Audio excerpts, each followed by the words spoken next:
పితా పుత్ర పవిత్ర ఆత్మనామమున ఆమేన్.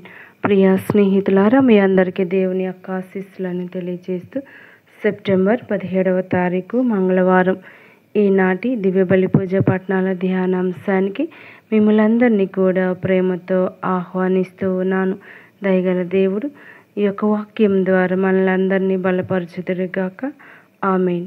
మొదటి పట్టణము పునీత పౌలు కొరింథీయులకు రాసిన మొదటి లేఖ 12వ అధ్యాయం 12వ వచనం నుండి 14వ వచనం వరకు మరియు 27వ వచనం నుండి 31వ వచనం వరకు.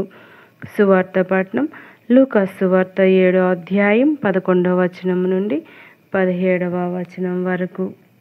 ఈనాటి సువార్త పట్టణ ధ్యానాంశం కనికరము కలిగిన దేవుడు, the God of compassion. Jesus is the God of compassion. ఈ యొక్క సువార్త పట్టణాన్ని భక్తి శ్రద్ధలతో చదువుకొని ధ్యానించుదాం. అటుపిమ్మట యేసు నాయిను గ్రామునకు వెళ్ళుచుండగా శిష్యులను గొప్ప జన సమూహములను ఆయన వెంట వెళ్ళుచుండరి. యేసు ఆ గ్రామ ముఖద్వారమును ప్రవేశించినప్పటికీ జనులు ఒక యువకుని శవమును వెలుపలకు మూసుకొని పోవుచుండిరి. అతడు ఆ గ్రామమున గల ఒక వితంతువునకు ఏకైక కుమారుడు. ఆ గ్రామ ప్రజలు అనేకులు గుంపులు గుంపులుగా వెంట నుండిరి. ఆ తల్లిని చూచి యేసు కనికరించి ఆమెతో, ఎడవవద్దమ్మా అని పలికిరి. ముందుకు సాగి పాడెను తాకెను. వెంటనే దాన్ని మోయిచున్న వారు నిలిచిపోయిరి. అప్పుడు యేసు, చిన్నవాడా, లెమ్ము అని నీతో చెప్పుచున్నాను అనెను. వెంటనే ఆ మరణించిన వాడు లేచి కూర్చుండి మాట్లాడసాగెను. యేసు వానిని తల్లికి అప్పగించెను. అందరూ భయభ్రాంతులై, మన మధ్య ఒక గొప్ప ప్రవక్త వెలసెను, దేవుడు తన ప్రజలను దర్శింపవచ్చెను అని చెప్పుకొనుచు దేవుని స్తుతించిరి. యేసును గురించిన ఈ వర్తమానము యోదయ ప్రాంతం అంతటా పరిసర ప్రాంతములందును అంతటను వ్యాపించెను. ఇది ప్రభు వాక్కు. సర్వేశ్వరునికి వందనములు. నేటి సువార్తలు యేసు ప్రభు జీవించి ఉన్న వారికే కాదు, చనిపోయిన వారికి కూడా దేవుడు అని చెబుతుంది. తన కుమారుని కోల్పోయిన విధవరాలి పట్ల యేసు తన హృదయపూర్వకంగా కనికరం చూపాడు. ఆయన పలికిన ఆ ఒక్క మాట శక్తి ద్వారా ఆయన చనిపోయిన ఆ కుమారుడికి తన జీవితాన్ని తిరిగి తీసుకురాగలిగాడు. ఆయన అతని పాపాల నుండి శుభ్రపరచగలిగాడు. ఇది అతని ఆత్మకు స్వేచ్ఛకు తెచ్చిపెట్టింది. నిజమే, మనము ఆయనను పరిపూర్ణమైన హృదయముతో విశ్వసించినప్పుడు మనకు ఉన్న అసాధ్యమైన ఏ విషయమైనను చేయటానికి ఆయనకు సాధ్యమవుతుంది. ప్రభు అయిన యేసును విశ్వసించే వారందరికీ సమృద్ధిగా జీవితం ఇవ్వబడుతుంది. పోరాటాలు మరియు నిరాశ క్షణాల మధ్య మనకు శాశ్వతమైన నిరీక్షణను ఇవ్వటానికి ప్రభు అయిన యేసుపై మనం పూర్తి విశ్వాసం ఉంచాలి. ఆ విధవరాలి పట్ల జాలితో, ఎడవవద్దమ్మా అని ఆ అభాగ్యురాల్ని ధైర్యపరిచాడు. మనం దుఃఖంలో నుండగా ప్రభు మనకు సహాయకుడు. మనం ఎవరికి దేనికి కూడా భయపడకూడదు. మన దేవుడు మనతో ఉండగా ఎవరైనా మనల్ని ఏం చేయగలరు అని మనం ఎప్పుడు గుర్తుంచుకోవాలి. యేసు తన జీవిత కాలంలో స్త్రీలు, పిల్లలు, విధవరాళ్ళు సేవల ఎడల ప్రత్యేక ప్రేమను చూపించాడు. వీరిని ఎవరైనా మోసగించిన ఎడల ఆయన సహించేవారు కాదు. వీరికి ప్రత్యేకమైన ప్రేమను చేర్పించేవారు. దానికి నిదర్శనం ఈనాటి సువార్త. సర్వం కోల్పోయిన విధవరాలికి యేసు ఆమె కుమారునికి జీవమిచ్చి ఆమెకు ఆనందాన్ని ప్రసాదించాడు. మనం కూడా వీరందరిపై ప్రేమ చూపాలి. మరణం బాధకరం. మనం ప్రేమించిన వారు మన కళ్ళ ముందే వెళ్ళిపోతుంటే ఆ బాధను భరించడం చాలా కష్టం. ఈ లోకంలో బంధాలు అటువంటివి. అవి తెలిసిన వాడే యేసు ప్రభు. అందుకు ఆయన మనకు కలిగే ఎడబాటులో కూడా మనతో ఉంటాడు. మన బాధను అర్థం చేసుకుంటాడు. నాయును అనే గ్రామం నజరేతు సమీపంలో ఉంటుంది. అక్కడ ఒక వితంతువు తన ఏకైక కుమారుని పోగొట్టుకుంది. పాడెను తీసుకుపోతుండగా విలపిస్తున్న తల్లిని చూశాడు క్రీస్తు ప్రభు. ఆయన దృష్టి తల్లి మీద జాలిగా కేంద్రీకృతం కావటం గమనించాలి. ఏదో ఒక సాయం చేయడానికి ముందుకు వస్తాడు. తన చేయి చాచి మరీ ఆదుకుంటాడు. ప్రభు హస్తం మిమ్ము రక్షింపలేనిదిగా కురచగా కాలేదు అంటాడు యెషయా ప్రవక్త 59వ అధ్యాయం 1వ వచనం.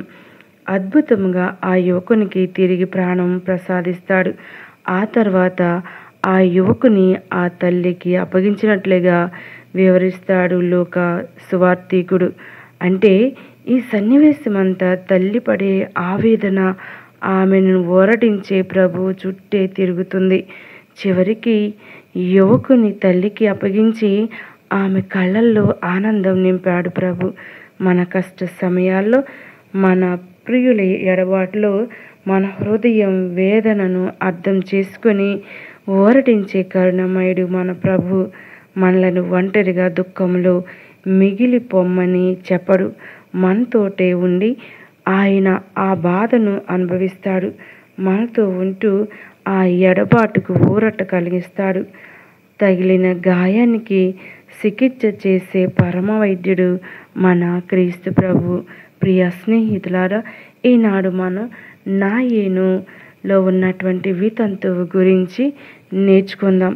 మరి ఈనాడు మనం ఆ వితంతువు గురించి ఎందుకు మనం ధ్యానించాలి అంటే, మరి ఆ వితంతువు వయసు మళ్ళిన స్త్రీగా అయి ఉండవచ్చు. మరి ఒంటరితనంతో ఉంది. మరి ఒక్కగాని ఒక్క కొడుకు, యవ్వనంలో ఉన్న కొడుకు మరణించటం హృదయాన్ని భయంకరంగా కోసివేస్తూ ఉంది. వేదనతో, బాధతో ఆ తల్లి అల్లాడిపోతూ ఉంది, తల్లడిల్లిపోతూ ఉంది. మరి బిడ్డని కంటే తల్లి మీద యేసు ప్రభు యొక్క దృష్టిని చూడటం మనం గమనిస్తూ ఉన్నాం. ఎందుకని మరి ఆ తల్లికి పెట్టడానికి కానీ, తల్లిని చూసుకోవటానికి కానీ మరి వెనక ముందు ఎవరు లేరు. ఆ తల్లి ఒంటరిదైపోతూ ఉంది. మరి ఆ తల్లికి ఎవరు సహాయం చేస్తారు అనేటువంటి విషయం మనం ధ్యానించాలి. అయితే ఈనాడు మనం ఈ యొక్క వాక్యంలో అందరూ ఆమెను ఏడవద్దమ్మా అన్నారు. కానీ ప్రభువు మాటలో ఏడవద్దమ్మా అని ఒక చిన్న మాటతో ఆ ప్రభు మాట ఆగలేదు. ఆమెను ఏడవద్దు అన్నాడు. ఆ మాటకి కావలసినటువంటి సంతోషాన్ని దయచేశాడు. అటువంటి దేవుణ్ణి మనం ఆరాధిస్తూ కొలుస్తూ ఉన్నాం. పేదలకు సువార్తను ప్రకటించడానికి నేను వచ్చానని, ఆయన కనికరం కలిగిన దేవుడని మనకు ప్రభువు నిరూపిస్తూ ఉన్నాడు. మన కష్ట సమయాల్లో, మన బాధల్లో చూసి ఊరుకుండే దేవుడు కాదు.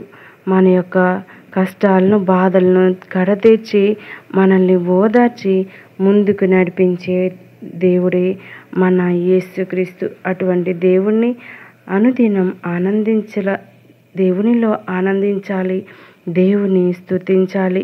మరి నాయనులో ఉన్నటువంటి ఆ వితంతువు యొక్క హృదయంలో మరి ఎవ్వరు ఇవ్వలేనటువంటి సంతోషం ఆమె పొందుకుంది.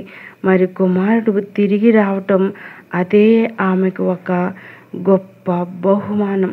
జీవితం మీద ఎటువంటి ఆశలు ఉన్నాయి, మళ్ళీ అవన్నీ తీరుతాయని ఆమె ఎంతగానో ఎదురు చూసింది. ఆమెకు కుమారుడు ఉన్నాడు, అండదండ ఉన్నాడని మరి మరొకసారి ఆమెకి నిరూపించబడింది. ఆ దేవుణ్ణి హృదయం నిండా స్తుతించింది, దేవుణ్ణి పొగడింది. మరి ఆయన చేసిన అద్భుతాలు అనేక మందికి వివరించి ఉండవచ్చు. ఈనాడు మన జీవితంలో చేసినటువంటి గొప్ప గొప్ప కార్యాలు ఇతరులతో పంచుకున్నప్పుడే మనం సువార్తికులుగా మిగులుతూ ఉంటాం. మరి మన జీవితంలో ప్రతి ఒక్క గొప్పతనం, దేవుడు చేసిన అద్భుతానికి కృతజ్ఞతలు చెల్లిస్తూ ఉండాలి. దేవునికి